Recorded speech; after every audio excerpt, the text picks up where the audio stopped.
Hello, here's Roman, product manager at PacketFabric. And in this video, I'm going to show you how to use the use case examples we have on our PacketFabric Terraform provider GitHub repository. Let's get started. So first, I'm looking for the PacketFabric Terraform page on Terraform registry. So here I just found it, first link, navigate under the documentation tab. And here what I'm looking for is the link to the repo. So here we have two links. Example use case. Also, if you click on the reporting issue, you'll get there.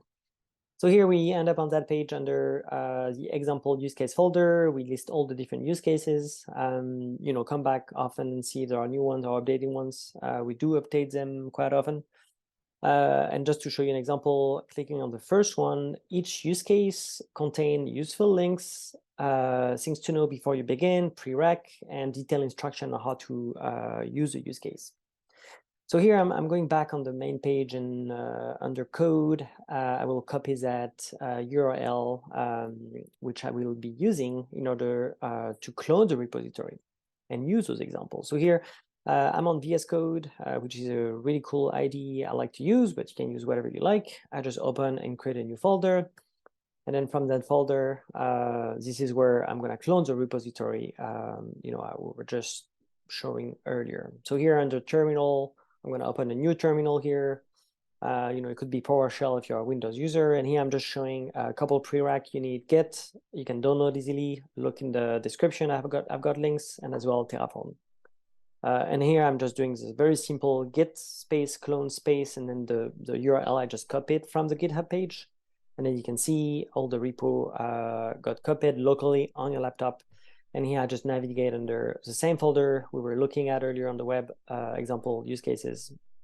And here what I did, I just copy one of the folder as an example, and I just paste it at the root of my directory, get rid of the image folder. And we can see here we've got all the different TF file, which can be a little overwhelming maybe to start with.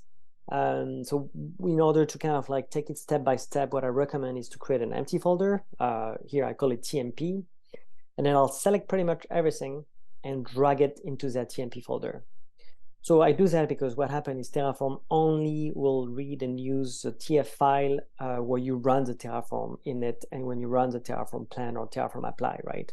So in that case, I just kept the README, which again contain all the information I was showing earlier on the page. It can be easy to refer and look for different links and information there. And here, for example, we also explain how to, set up the authentication, get the token, the account ID, and so on.